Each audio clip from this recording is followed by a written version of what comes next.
ሰላም በያላችሁበት ይሁን ክቡራትና ክቡራን ተመልካቾች ከአሚኮ አዲስ አበባ ስቱዲዮ የሰዓቱን ዘገባዎች አንዷለም ነጄ ቀርብ ያለው አብራችሁን ቆዩ። የውጭ ቀጥታ ኢንቨስትመንት ለመሳብ በተሰራው ስራ ውጤት ተመዝግቧል ሲሉ ምክትል ጠቅላይ ሚኒስትር ተመስገን ጥሩነህ ተናገሩ። ኢትዮጵያ የውጭ ቀጥታ ኢንቨስትመንትን ለመሳብም ሀገር በቀል የኢኮኖሚ ማሻሻያዎችን አድርጋለች ያሉት ደግሞ የኢንቨስትመንት ኮሚሽነሩ ዶክተር ዘለቀ ተመስገን ናቸው። አራተኛው ኢንቨስት ኢን ኢትዮጵያ 2026 የኢንቨስትመንት ፎረምም መካሄድ ጀምሯል። ሰለሞን አሰፌ ተጨማሪ ዘገባ አዘጋጅቷል። ከ71 ሀገራት በላይ የተውጣጡ ከ800 በላይ ባለሀብቶች የቢዝነስ መሪዎችና አማካሪዎች የተሳተፉበት አራተኛው ኢንቨስትመንት ኢን ኢትዮጵያ 2026 ከፍተኛ የኢንቨስትመንት ፎረም ኢትዮጵያ ለኢንቨስትመንት ዝግጁ ናት በሚል መሪ ቃል በይፋ ተከፍቶ ውይይት ተካሂዷል። በመድረኩ ላይ የተገኙት ምክትል ጠቅላይ ሚኒስትር ተመስገን ጥሩነህ እንዳሉት ኢትዮጵያ ባለፉት ዓመታት የውጭ ቀጥተኛ ኢንቨስትመንትን ለመሳብ በርካታ ሀገር በቀል የኢኮኖሚ ማሻሻያዎችን አድርጋለች ብለዋል። ኢትዮጵያ has undertaken and continues to undertake deep and deliberate reforms under the homegrown economic reform agenda. ኢትዮጵያ በፋይናንስና በቴሌኮም ዘርፍ ለውጭ ኢንቨስትመንት ምቹ እንዲሆኑ ስራዎችን ሰርታለች። የውጭ ቀጥተኛ ኢንቨስትመንትን ለመሳብ በውጭ ምንዛሬ ሪፎርም ማድረግን ጨምሮ የዓለም አቀፉ ፍላጎት የሚያሟላ መሰረተ ልማቶችንም ገንብታለች። ለዚህም የኢንቨስትመንት ዞኖችና የኢንዱስትሪ ፓርኮች ተጠቃሽ ናቸው። ቴሌኮምና ማኒፋክቸሪንግ ዘርፍ በርካታ የታክስ ማበረታቻዎች ተደርገዋል። የኢትዮጵያ አየር መንገድ ባሉት ዓለም አቀፍ መዳረሻዎቹ ከሁሉም የዓለም ሀገራት ጋር የኢንቨስትመንት ግንኙነት እንዲኖር ከፍተኛ ስራ እየተሰራም ይገኛል። are guided by what best responds to the needs and aspirations of our people. መንግስት የኢንቨስትመንት ዘርፉን ለማነቃቃት ተግባራዊ ያደረጋቸው ሁለንተናዊ የሪፎርም ስራዎች ተጨባጭ ውጤት እያስገኙ መሆናቸውን በተለይም ሀገር በቀል የኢኮኖሚ ሪፎርም ስራዎች ለኢንቨስትመንት ዘርፉ የሽግግር ምዕራፍ መሆናቸውን የገለጹት ደግሞ የኢንቨስትመንት ኮሚሽን ኮሚሽነር ዶክተር ዘለቀ ተመስገን ናቸው። Ethiopia's strategic location within a rapidly integrating African market is also an advantage for both potential and existing investors. መንግስት የኢንቨስትመንት ዘርፉ እንዲነቃቃና ተመራጭነቱ እንዲጨምር ያከናወናቸው የሪፎርም ስራዎች ውጤት እያመጡ በተለይም በአገር በቀል የኢኮኖሚ ሪፎርም አማካኝነት በማክሮ ኢኮኖሚ ፖሊሲ በህግ ማዕቀፎችና በተቋማዊ አሰራሮች ላይ የተደረጉ ማሻሻያዎች ትልቅ መሰረት ጥለዋል። ወደ ትግበራ የገቡ በርካታ ኩባንያዎችም በአሁኑ ወቅት ምርቶቻቸውን ለዓለም አቀፍ ገበያ ማቅረብ መጀመራቸው የስኬቱ ማሳያ ሲሆን ይህም ኢትዮጵያ ኢንቨስትመንት ፍላጎቶችን ወደ ተጨባጭ ውጤት የመቀየር አቅሟን እያጠናከረች መሆኑን በግልጽ የሚያሳይ ነው። የአፍሪካ ነጻ የንግድ ቀጠና የአፍሪካን ኢኮኖሚ እንደገና ለመቅረጽ ልዩ ዕድል ሰጥቷል። ቀጥተኛ የውጭ ኢንቨስትመንት ካፒታል ብቻ ሳይሆን ምርቶችን በነጻነት የማጓጓዝና ባለሀብቶችን የመሳብ አንድምታ ያለው ነው። ይህ ደግሞ ለኢንቨስትመንቱ መነቃቃትና ማደግ የጎላ ሚና አለው። While strengthened one-stop service arrangements are helping to address long-standing administrative bottlenecks. የውጭ ጉዳይ ሚኒስትር ዴኤታ አምባሳደር ብርሃኑ ጸጋይ በበኩላቸው የኢትዮጵያ የውጭ ቀጥታ ኢንቨስትመንት ስኬት የውጭ ጉዳይ ፖሊሲ ተግባራዊ ውጤት ማሳያ ነው በማለት የሀገራችን የውጭ ቀጥታ የንግድና ኢንቨስትመንት ስኬት የውጭ ጉዳይ ፖሊሲ ተግባራዊ ውጤት ማሳያ ስለመሆኑ ተናግረዋል። Today Ethiopia offer a range of investment opportunity. የኢትዮጵያ የውጭ ቀጥታ የንግድና ኢንቨስትመንት ስኬት የውጭ ጉዳይ ፖሊሲ ተግባራዊ ውጤት ማሳያ ነው። የኢትዮጵያ ኢኮኖሚ በወሳኝ የእድገት ምዕራፍ ላይ እየተጓዘ ይገኛል። ይህም ለንግድና ኢንቨስትመንት አስቻይ ስነ ምህዳር መፈጠሩን የሚያሳይ ነው። የኢትዮጵያ ሀገር በቀል የማክሮ ኢኮኖሚ ማሻሻያም የውጭ ቀጥታ ኢንቨስትመንትን እያበረታታው ይገኛል። ለዚህም በግብርና ምርት ማቀነባበሪያ፣ ጨርቃጨርቅ፣ ታዳሽ ኃይል፣ ማዕድንና ቴክኖሎጂ ዘርፎች ሰፋፊ የኢንቨስትመንት እድሎችን መክፈት ተችሏል። የኢትዮጵያ ስትራቴጂ ከአህጉራዊና ዓለም አቀፋዊ የንግድና ኢንቨስትመንት ማዕከልነትን የሚያረጋግጥ የእድገት ውጤት እያስገኘ ነው። በቀጣይም ዓለም አቀፍ አልሚ ባለሀብቶች ኢትዮጵያ የፈጠረቻቸውን ምቹ የንግድና ኢንቨስትመንት ምህዳር እንዲጠቀሙ ጥሪ ያቀርባለሁ። በመድረኩ የፌዴሬሽን ምክር ቤት አፈ ጉባኤ አገኘው ተሻገር፣ የብልጽግና ፓርቲ ምክትል ፕሬዝዳንት አደም ፋራህ፣ የገንዘብ ሚኒስትር አህመድ ሺዴ፣ ከፍተኛ ሚኒስትሮች እንዲሁም ዲፕሎማቶች፣ ከተለያዩ ሀገራት የተውጣጡ ኢንቨስተሮችና ባለሀብቶች ታዳሚ ሆነዋል። ፎረሙ ለ2 ቀናት የሚቆይ ሲሆን በርካታ ስምምነቶች ይፈረሙበታል ተብሎም ይጠበቃል። መራጮች በግንዛቤ ላይ የተመሰረተ ምርጫ እንዲያካሂዱ እየሰሩ መሆናቸውን የሲቪክ ማህበረሰብ ድርጅቶች ገለጹ። በምርጫው በንቃት መሳተፍ ሀገራዊ ግዴታ መሆኑን አሳውቀዋል። ኢብራሂም መሐመድ ነው የዚህን ዝርዝር ዘገባ ያዘጋጀው። የሲቪክ ማህበረሰብ ድርጅቶች ከሚያከናውኗቸው ተግባራት መካከል የዲሞክራሲ ስርዓትን ለመገንባት መራጮች በሀገራቸው ምርጫ በንቃት እንዲሳተፉ የግንዛቤ ፈጠራ ተግባራትን ማከናወን ይጠቀሳሉ። አሚኮ ያነጋገራቸው የሲቪክ ማህበረሰብ ድርጅቶች ኃላፊዎች የመራጮች ግንዛቤ እንዲዳብር የተለያዩ ስራዎችን እያከናወኑ መሆናቸውን ገልጸዋል። 21 ዞኖችና በ23 ከተማ አስተዳደሮች ከ700 በላይ በሆኑ ወረዳዎችና ከ1400 በላይ ቀበሌዎች ነው ያለን። በዚህ ሁሉ የሴት አደረጃጀቶች አሉን። መራጮች ለመምረጥ መብታቸው ምንድነው? ግዴታቸውስ ምንድነው? የታዛቢዎችስ የስራ ድርሻ ምንድነው የሚለውን እነዚህን ፋሲሊቴተሮችና ታዛቢዎችን 450 በላይ ስልጠና ሰጠን። የኛ የምናሰለጥናት ሴት ምናልባት ባለቤት አላት፣ ልጅ አላት፣ ወንድም አላት። በሰፈር ውስጥ እድሮችን ትመራለች፣ ባትመራ ትሳተፋለች። በዛ ሁሉ ላይ እንድትሰራ የምንሰጠው ስልጠና ከግለሰብ ከሴት የዘለለ ስለሆነ የምርጫ ምህዳሩ የሰፋ ነው ብለን እየሰራን ነው። በተለይ ለሂዳጣን ወይም ደግሞ ለማይኖሪቲ ድምጻቸውን በደንብ አድርጎ በናሽናል ሌቭል ላይ ወይም ደግሞ በብሔራዊ ደረጃ ላይ ድምጻቸው የሚሰማበት እድል ስለሆነ ይህንን እድል በመጠቀም እድሉ እንዳመልጣቸው በጊዜ መራጮችን የምርጫ ካርድ በመውሰድ ለግንቦት 24 ዝግጅታቸውን እንዲያጠናቅሩና በዛም ደግሞ በእለቱ ከነቂስ ወጥተው እንዲመርጡ እያበቀን እንገኛለን። ምርጫ መብት ብቻ ሳይሆን የነገ ሀገር የተሻለች እንድትሆን በእውቀት ላይ ተመስርቶ ግዴታን የሚወጣበት መሆን ይገባዋል ብለዋል። ሴቷ መምረጥ መብቷም ነው ግዴታዋም ነው።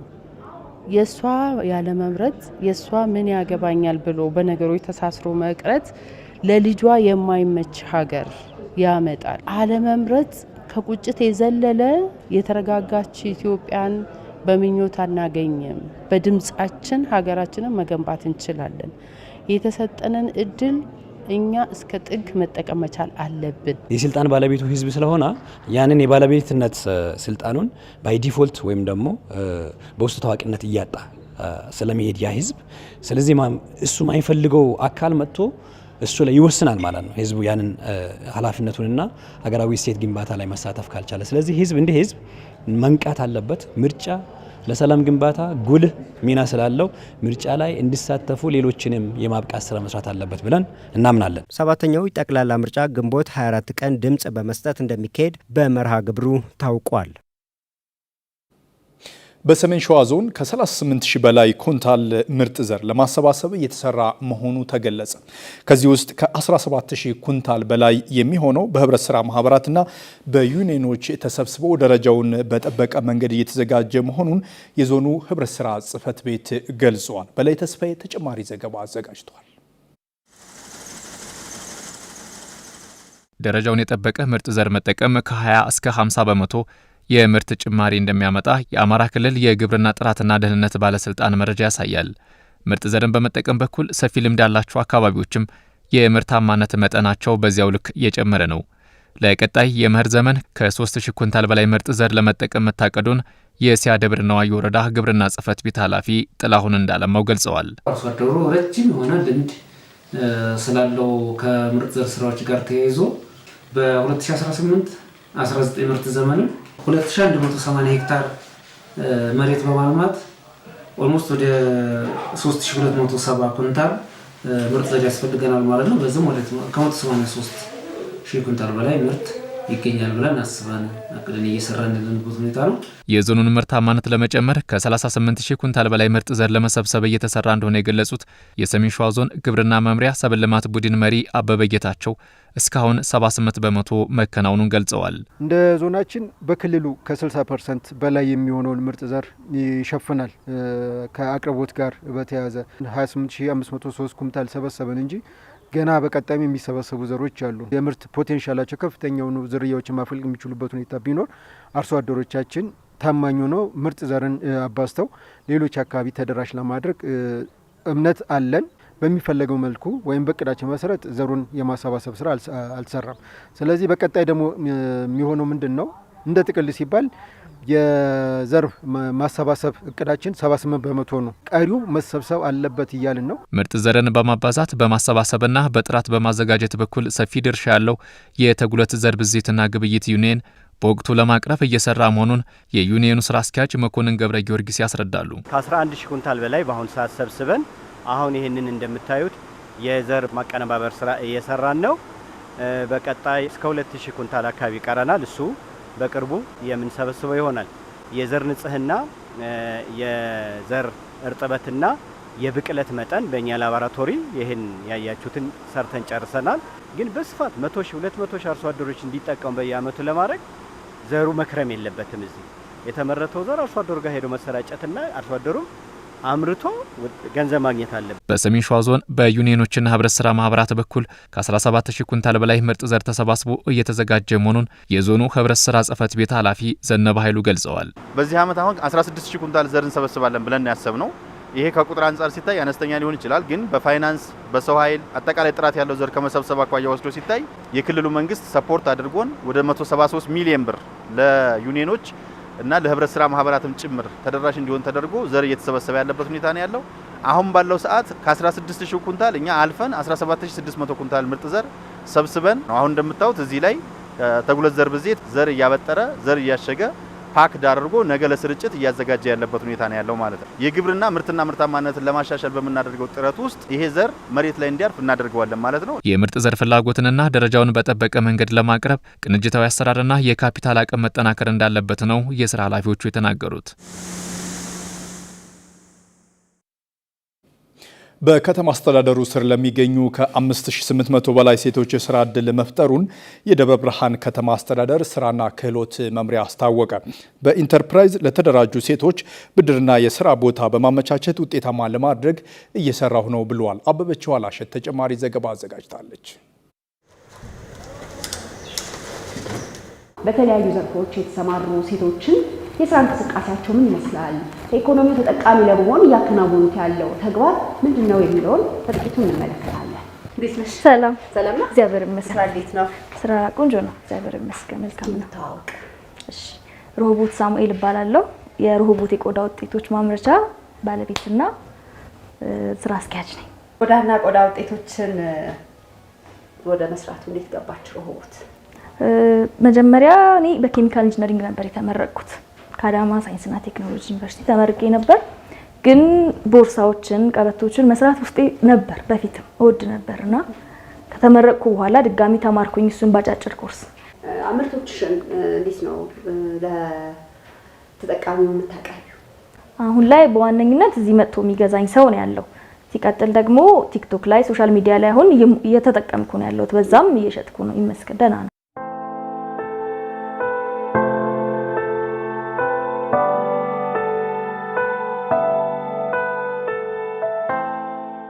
በቀጣይ እነዚህ እንትኖች ዘርፉን ሰፋ ማድረግ ፈልጋለሁ። እነዚህን ብቻ መስራት ሳይሆን ለሀገር ውስጥ ብቻ መቅረብ ሳይሆን ሰፋ አድርጌ ወደ ሌሎችም ቦታዎች ለመላክ ደብረ ብርሃን ላይ ተወስኜ መቅረት ሳይሆን እንደገና ሰፋ አድርጌ መላ ኢትዮጵያን መድረስ ፈልጋለሁ። ብድሮች ተመቻችተውልኛል።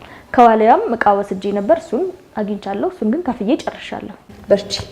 እናመሰግናለን በጣም። እሺ፣ ሰላም ነው። እንኳን ደህና መጣሽ።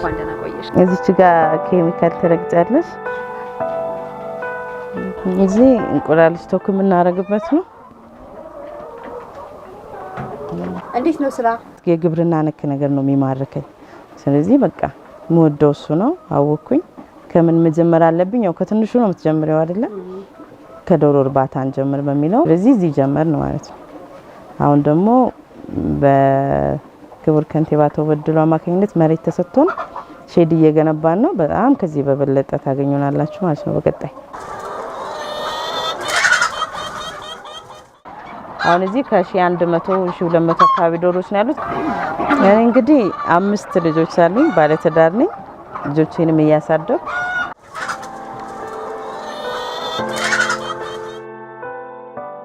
መድረስ የምፈልገው በቃ በዚህ በግብርና ዘርፍ በኢንቨስትመንት ማለት በጣም ትልልቅ በሄክታር የሆኑ መሬቶችን በመያዝ በማረስ እንደገና ደግሞ መኖ ማምረት እንፈልጋለን። እኛ የራሳችን ደግሞ ዶሮ ማስፈልፈል ሊሆን ይችላል። አሁን እዚህ አካባቢ የለም፣ በጣም ፈታኝ ነው እሱን ማግኘት በራሱ። በጣም ነው ማመሰግነው። አመሰግናለሁ እኔ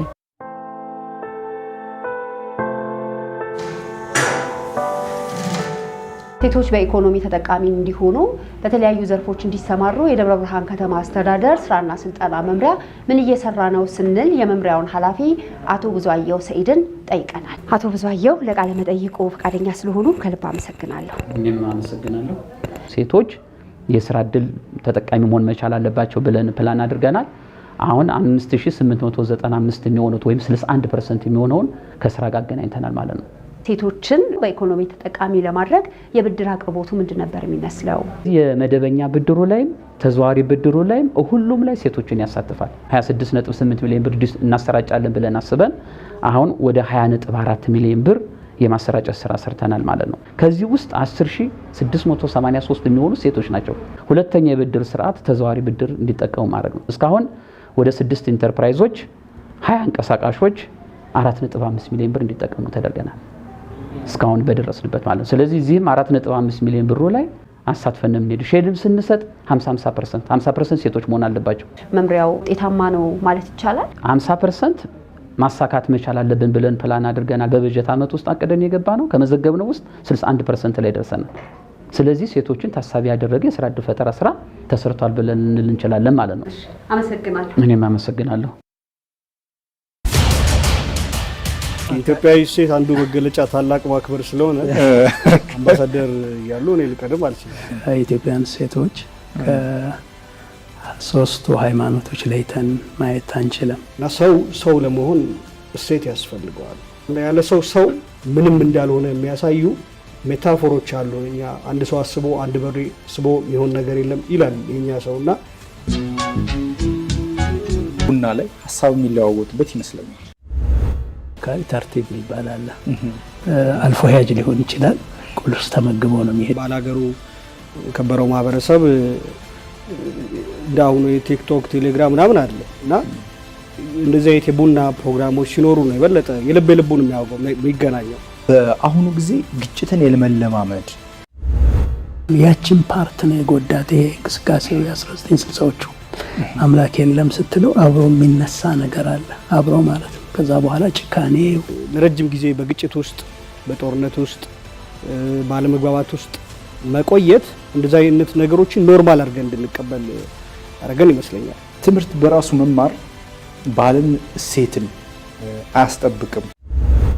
ለሌሎች ስትል መኖርን ያስተማራል። የለም እኮ ጥሩ የኒኩሌር ሳይንቲስት ልትሆን ትችላለህ። ኒኩሌሩን ግን ለደግና ለክፋት ለማዋል ግን ትምህርቱ ብቻ በቂ አይደለም። ፊዚክሱና ኬሚስትሪው ማትማቲክሱ ብቻ በቂ አይደለም።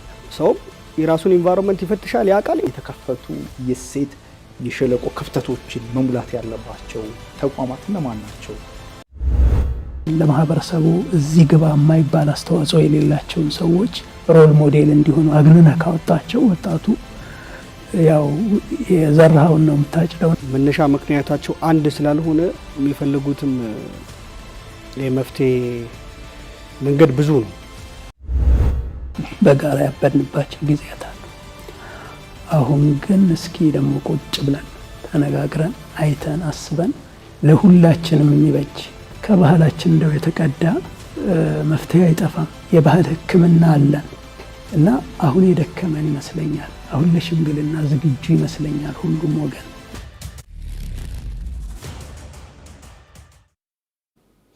በማህበራዊ ሚዲያ አማራ ሚዲያ ኮርፖሬሽንን መከታተል ስትፈልጉ አማራ ሚዲያ ኮርፖሬሽን ብላችሁ ብትፈልጉ ታገኙናላችሁ። ተመልካቾች ከአሚኮ አዲስ አበባ ስቱዲዮ ለሰዓቱ የተዘጋጁ ዘገባዎች እኒ ናቸው። ዘገባዎቹን አንዷ ለመናን ወደ እናንተ አደረስኩ። ጤና ይስጥልኝ። Thank you.